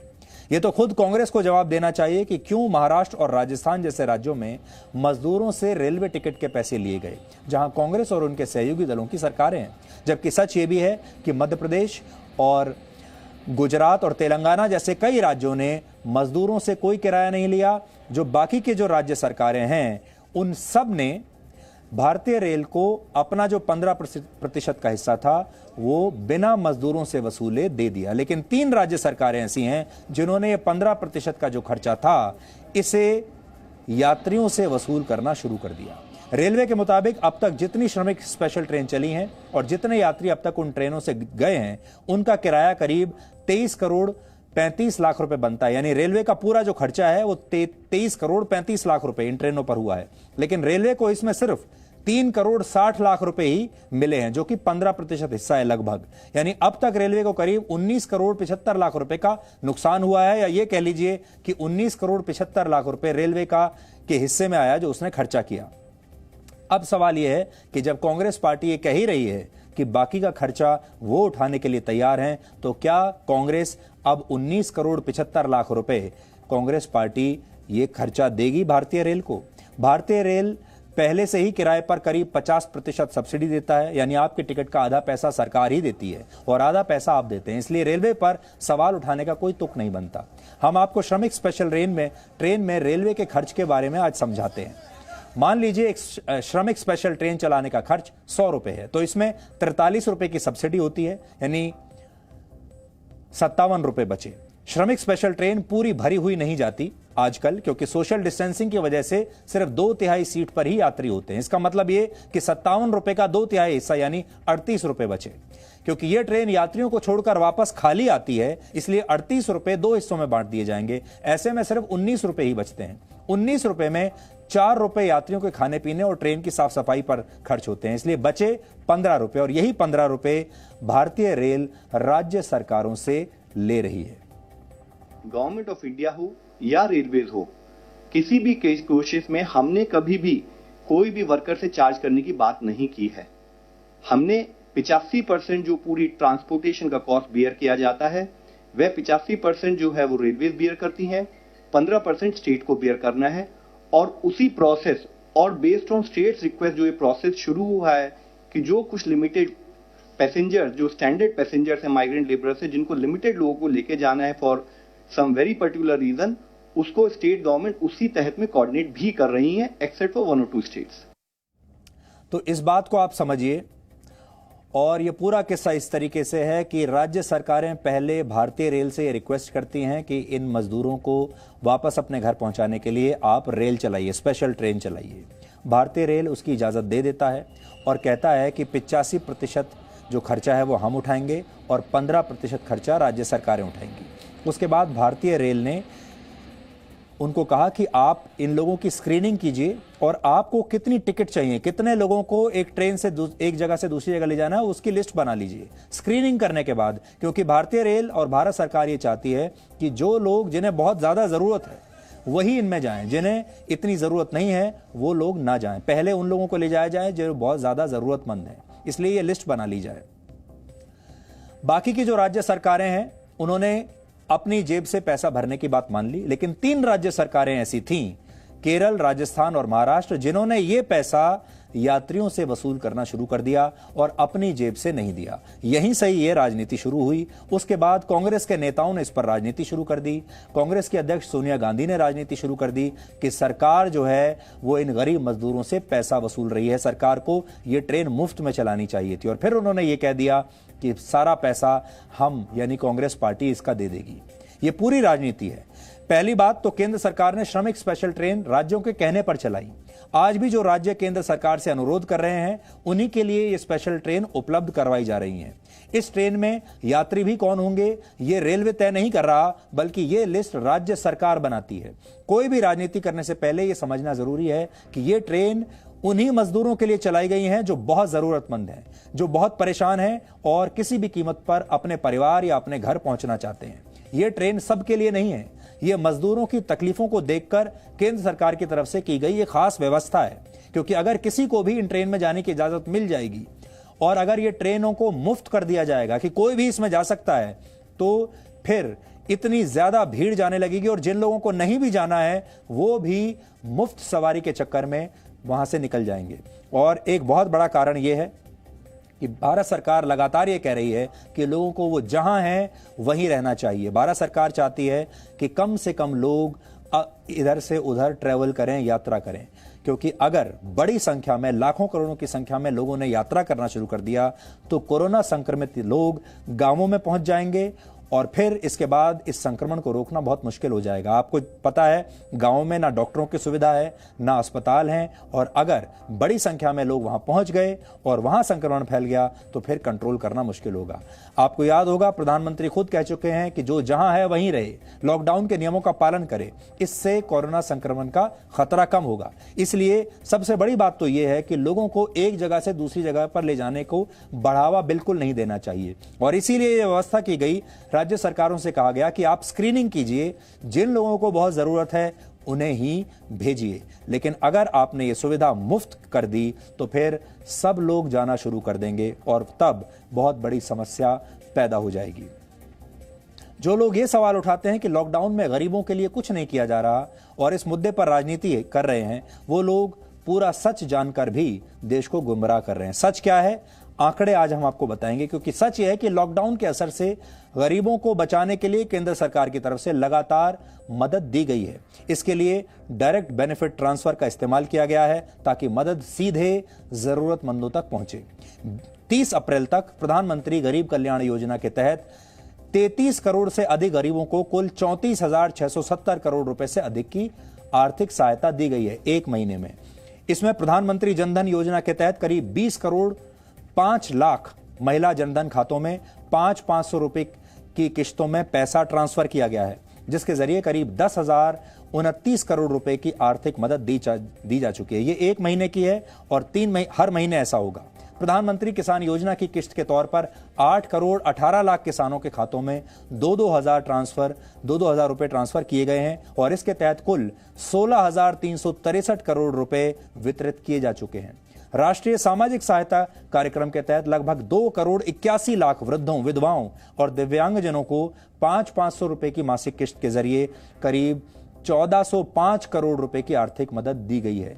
भवन और निर्माण कार्यों में लगे 2 करोड़ 19 लाख श्रमिकों को करीब 3,488 करोड़ रुपए की मदद दी गई है। कर्मचारी भविष्य निधि के 8,72,000 से ज्यादा अंशधारकों के खातों में 2,743 करोड़ रुपए की राशि ट्रांसफर की गई है। इसके अलावा सरकार की तरफ से 41,797 लोगों के एम्प्लॉइज प्रोविडेंट फंड खातों में 639 करोड़ रुपए से ज्यादा की रकम भेजी गई है। सरकार ने उज्ज्वला योजना के तहत 1 अप्रैल से 30 अप्रैल के बीच 4 करोड़ 53 लाख से ज्यादा मुफ्त रसोई गैस सिलेंडर बांटे हैं। 54 करोड़ 55 हजार लोगों को 27 लाख मीट्रिक टन से ज्यादा मुफ्त अनाज बांटा गया है। तो ये सब कुछ सरकार की तरफ से हुआ है, लेकिन समस्या ये है कि अब कोई भी विपक्षी दल या नेता या बहुत सारे पत्रकार आपको ये बात बताएंगे नहीं कि ये सब मदद, हालांकि हम ये नहीं कह रहे कि ये बहुत बड़ी मदद है, ये छोटी मदद है इससे, और टेम्परेरी मदद है, इससे ज्यादा कुछ होने वाला नहीं है। ऐसी मदद लंबे समय तक देनी होगी, लेकिन मदद हो रही है। उस मदद के लिए पैसा चाहिए, वो पैसा भी खर्च किया जा रहा है। अब बहुत सारे जो लोग हैं उन्होंने इसको फैशन बना लिया है कि वो विपक्षी दल जैसे ही कोई बड़ा मुद्दा उठाते हैं, जैसे आज आपने नोट किया होगा कि जैसे ही कांग्रेस पार्टी ने ये रेलवे किराए को मुद्दा बनाया, वैसे ही हमारे देश के कुछ खास पत्रकार, कुछ खास बुद्धिजीवी तुरंत एक्टिव हो गए और उन्होंने इसे बड़ा मुद्दा बनाना शुरू कर दिया। लगातार सोशल मीडिया पर इसके बारे में कहना शुरू कर दिया। कुछ न्यूज चैनल्स पर भी इसके बारे में खबरें आनी शुरू हो गई।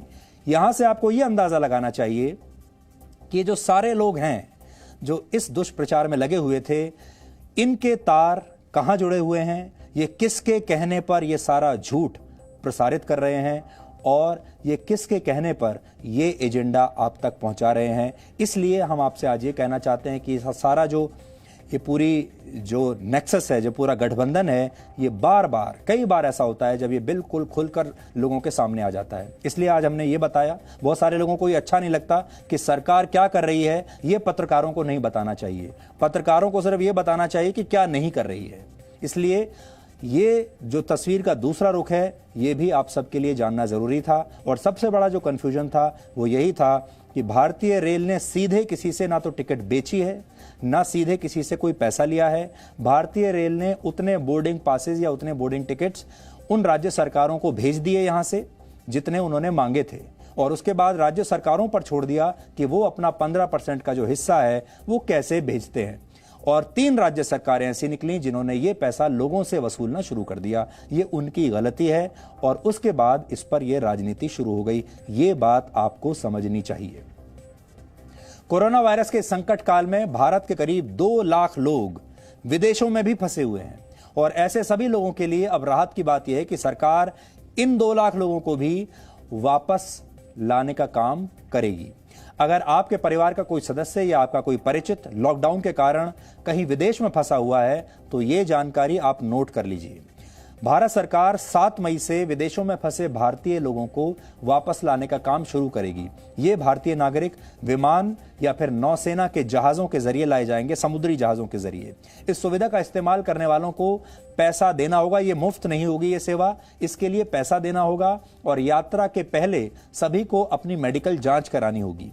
सिर्फ उन्हीं लोगों को वापस लाया जाएगा जिनमें महामारी के कोई लक्षण नहीं पाए जाएंगे। जिन देशों में भारत के लोग हैं वहां के भारतीय दूतावास और उच्चायोग इस समय वहां फंसे हुए भारतीय नागरिकों की लिस्ट तैयार कर रहे हैं। इसलिए अगर आपका कोई जानने वाला वहां पर है तो उससे तुरंत कहिए कि वो अपनी एम्बेसी या हाई कमीशन को तुरंत संपर्क करे और उस लिस्ट में अपना नाम डलवाए।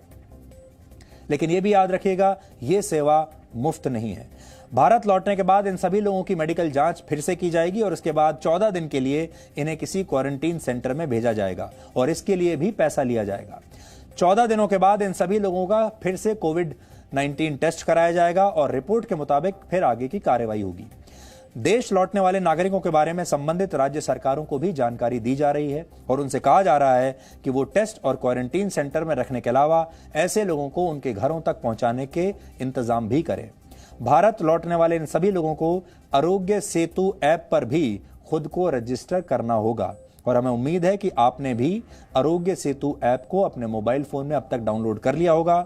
ये ऐप आसपास मौजूद कोरोना पॉजिटिव लोगों के बारे में पता लगाने में आपकी मदद करता है, आपको तुरंत अलर्ट करता है। अपने नागरिकों के लिए भारत जो कदम उठाने वाला है वो ऐतिहासिक कदम होगा। दुनिया के अलग अलग देशों में भारत के 1,93,000 नागरिक अभी फंसे हुए हैं। ये लोग किसी वजह से बाहर गए थे लेकिन कोरोना की महामारी फैलने के कारण देश नहीं लौट पा रहे। इनमें से बहुत सारे लोग नौकरी के लिए बाहर गए होंगे, बाकी और किसी काम के लिए बाहर गए होंगे। इन्हें विदेश मंत्रालय और नागरिक उड्डयन मंत्रालय ने सुरक्षित वापस लाने का जिम्मा उठाया है और ये किसी भी देश द्वारा अपने नागरिकों को वापस लाने का सबसे बड़ा अभियान होगा। आपको याद है, इससे पहले 1990 के खाड़ी युद्ध के दौरान 1,70,000 भारतीय नागरिक कुवैत से वापस लाए गए थे और यह काम करीब 2 महीने में पूरा किया गया था और इसमें 500 से कम उड़ानों का इस्तेमाल हुआ था, लगभग 500 उड़ानों का। इसे दुनिया का सबसे बड़ा इवैक्यूएशन एक्सरसाइज कहा जाता है और जाहिर है 3 दिन बाद विदेशों में फंसे भारतीयों की मदद के लिए शुरू होने वाला यह अभियान भी इससे भी बड़ा होगा और इसमें चुनौतियां भी कहीं ज्यादा होंगी।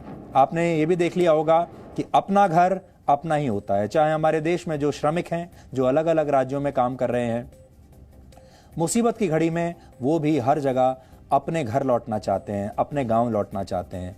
और जो भारतीय लोग अपना देश छोड़कर विदेशों में बस गए थे, जो भारतीय लोग जिन्हें अपना देश अच्छा नहीं लगता, जिन्हें यहाँ बहुत सारी कमियां लगती हैं, बहुत सारे लोग कहते हैं हमारा संविधान खतरे में है, हमारे यहाँ इंटॉलरेंस बहुत बढ़ती जा रही है, बहुत सारे लोग ये भी कहते हैं यहाँ अभिव्यक्ति की आज़ादी नहीं है, पता नहीं क्या क्या यहाँ के लोग कहते हैं कि सब कुछ खतरे में है यहाँ।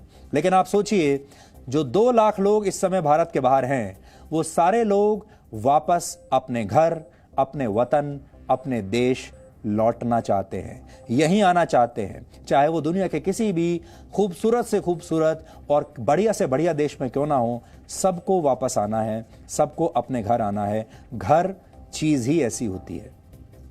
और अब आज का सवाल, आज आपको यह बताना है कि पहले ग्रैमी अवार्ड्स का आयोजन कहां हुआ था और आप इस पर रिसर्च कीजिए। ब्रेक के बाद हम आपको इसका सही जवाब बताएंगे।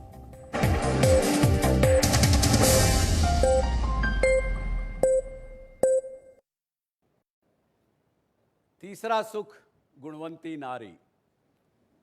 अगर शादी करें या तो अच्छी पत्नी मिले या अच्छा घरवाला मिले। और चौथा सुख संतान हो आज्ञाकारी। इस जिंदगी में जो हम लोग डे टू डे लाइफ में हैं,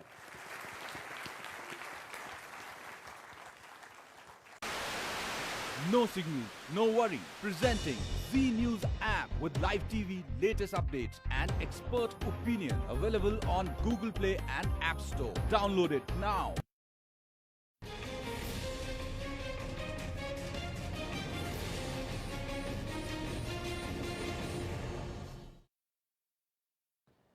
हमारी समस्या ही एक है कि हम रियलिटी को स्वीकार करना नहीं चाहते। मौत आना एक रियलिटी है, ये हम सब जानते हैं, लेकिन जो हम एक्शन करते हैं वो हम ऐसा करते हैं कि एज इफ मुझे तो जिंदगी में कभी जाना ही नहीं है यहां से, और कब जाना नहीं है तो जल्दी क्या है। खाओ पियो करो आनंद। आगे उल्टी गलत बात है तो इसलिए नहीं बोलूंगा, यहीं चुप कर जाऊंगा, अनपार्लियामेंट्री लैंग्वेज नहीं यूज करनी। तो ये एक एटीट्यूड हमारा हो जाता है जिसकी वजह से हम आज का काम कल पे छोड़ देते हैं।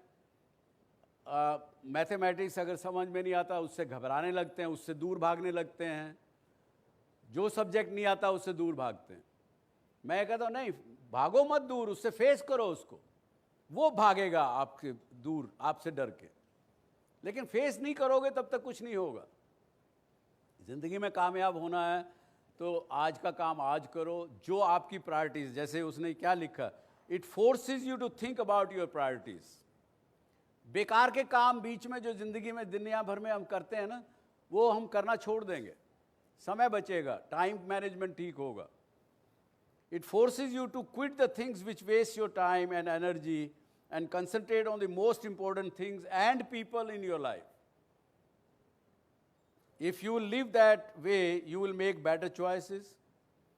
You treasure each moment and suck the life out of every hour of your life.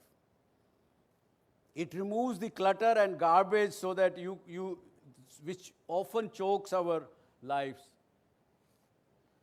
ये सब चीज़ें होंगी और इन्हीं चीज़ों से लाइफ आपको कामयाबी मिलेगी, सक्सेसफुल बनोगे।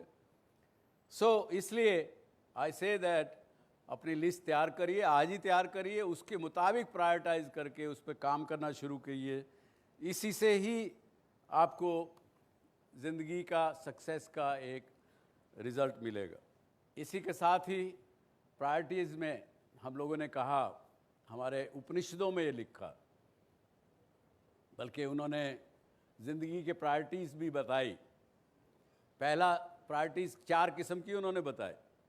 तो मुझे नहीं पता कि पर्पज़ किसी का ये रेलेवेंट नहीं है, पर फिर भी मेरे मन में आया तो इसलिए कह रहा हूँ। पहला सुख निरोगी काया, सबसे पहला कि आपकी हेल्थ अच्छी हो। दूसरा सुख पास में हो माया, वेल्थ। तीसरा सुख गुणवंती नारी, अगर शादी करें या तो अच्छी पत्नी मिले या अच्छा घरवाला मिले।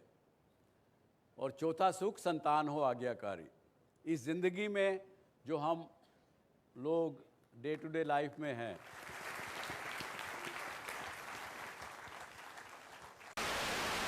No signal, no worry. Presenting Z News app with live TV, latest updates and expert opinion available on Google Play and App Store. Download it now.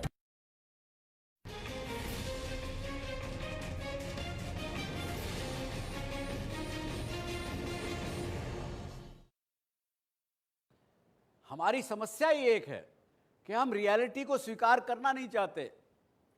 मौत आना एक रियलिटी है, ये हम सब जानते हैं, लेकिन जो हम एक्शन करते हैं वो हम ऐसा करते हैं कि एज इफ मुझे तो ज़िंदगी में कभी जाना ही नहीं है यहाँ से, और कब जाना नहीं है तो जल्दी क्या है।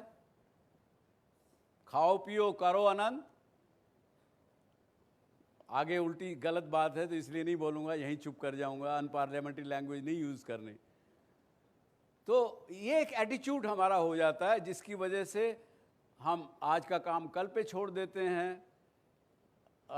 मैथमेटिक्स अगर समझ में नहीं आता उससे घबराने लगते हैं, उससे दूर भागने लगते हैं। जो सब्जेक्ट नहीं आता उससे दूर भागते हैं। मैं कहता हूँ नहीं, भागो मत दूर, उससे फेस करो उसको, वो भागेगा आपके दूर, आपसे डर के।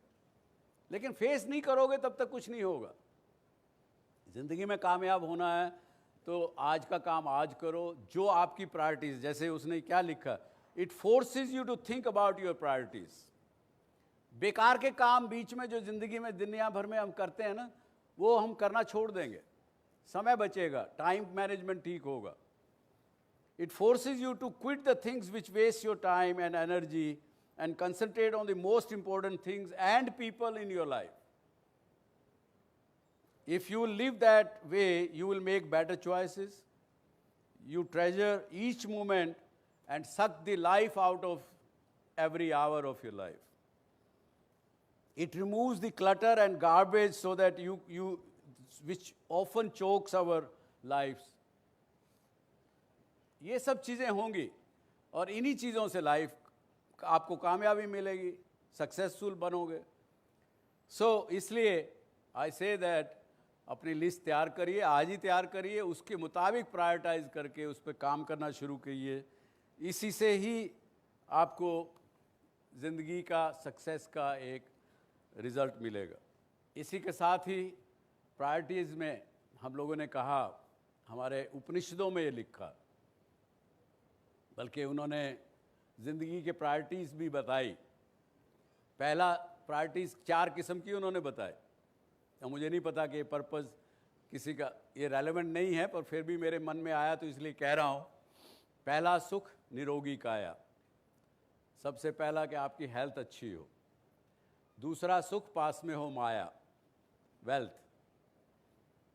तीसरा सुख गुणवंती नारी, अगर शादी करें या तो अच्छी पत्नी मिले या अच्छा घरवाला मिले. और चौथा सुख संतान हो आज्ञाकारी. इस ज़िंदगी में जो हम लोग डे टू डे लाइफ में हैं,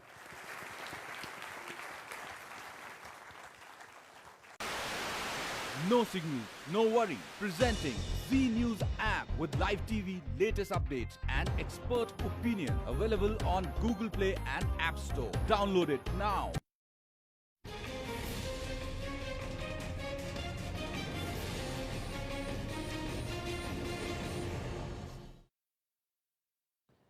हमारी समस्या ही एक है कि हम रियलिटी को स्वीकार करना नहीं चाहते. मौत आना एक रियलिटी है, ये हम सब जानते हैं, लेकिन जो हम एक्शन करते हैं वो हम ऐसा करते हैं कि एज इफ मुझे तो ज़िंदगी में कभी जाना ही नहीं है यहाँ से, और कब जाना नहीं है तो जल्दी क्या है, खाओ पियो करो आनंद. आगे उल्टी गलत बात है तो इसलिए नहीं बोलूँगा.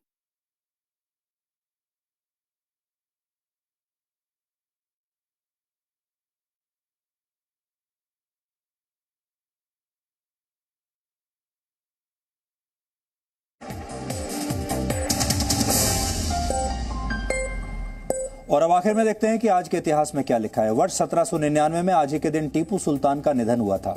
मैसूर के शासक टीपू सुल्तान को खास तौर पर उनके युद्ध कौशल के लिए याद किया जाता है. कहा जाता है कि टीपू सुल्तान ने एक बार अपनी कटार से एक बाघ को मार गिराया था, जिसके बाद उनका नाम टाइगर ऑफ मैसूर पड़ गया था.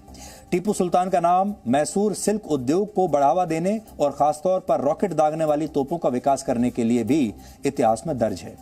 वर्ष 1767 में आज ही के दिन महान भारतीय संगीतकार त्यागराज का जन्म हुआ था. त्यागराज ने 66 नए रागों की खोज की थी और हजारों भक्ति गीतों की रचना की थी. त्यागराज अपनी रचनाओं में भगवान राम के साथ अपना संबंध कभी मित्र, कभी पिता और कभी सहायक के तौर पर बताते थे. उनके 5 सर्वश्रेष्ठ गीतों को पंचरत्न कृति के नाम से जाना जाता है. वर्ष 2008 में आज ही के दिन मशहूर तबला वादक पंडित किशन महाराज का निधन हुआ था. पंडित किशन महाराज हिंदुस्तानी शास्त्रीय संगीत के बनारस घराने से थे और कम उम्र से ही उन्होंने स्टेज पर तबला वादन शुरू कर दिया था और आगे चलकर उन्होंने पूरी दुनिया में अपने हुनर की बदौलत सम्मान पाया. वो तबले के उस्ताद होने के साथ साथ मूर्तिकार, चित्रकार और वीर रस के कवि भी थे. वर्ष 1959 में आज ही के दिन पहले ग्रैमी अवार्ड्स का आयोजन हुआ था. यह पुरस्कार अमेरिका में national academy of recording arts and sciences द्वारा संगीत के क्षेत्र में विशेष उपलब्धियों के लिए दिया जाता है. ग्रैमी अवार्ड्स के पहले समारोह का आयोजन लॉस एंजलिस और न्यूयॉर्क में एक साथ हुआ था. पंडित रविशंकर, पंडित विश्व मोहन भट्ट, उस्ताद जाकिर हुसैन और AR रहमान सहित कई भारतीय कलाकारों को इस पुरस्कार से सम्मानित किया जा चुका है. और आज के दिन को इंटरनेशनल फायर फाइटर्स डे के तौर पर मनाया जाता है. पूरी दुनिया में ये दिन खुद आग से लड़ते हुए लोगों की जान बचाने वाले फायर फाइटर्स को समर्पित है। भारत में फिलहाल 3,377 फायर स्टेशन हैं, जबकि जरूरत है 8,559 फायर स्टेशन की। नोट करने वाली बात यह भी है कि भारत में आग से जुड़े हादसों में हर रोज 35 लोग मारे जाते हैं। तो डीएनए में आज इतना ही। अब आपसे हमारी मुलाकात होगी कल रात 9 बजे। तब तक आप खुश रहिए, सुरक्षित रहिए, स्वस्थ रहिए, और अगर नशा करना ही है तो देशभक्ति का नशा कीजिए और आपकी सुरक्षा के लिए कुर्बानी देने वाले शहीदों को अपने जीवन में हमेशा उचित सम्मान दीजिए। नमस्कार।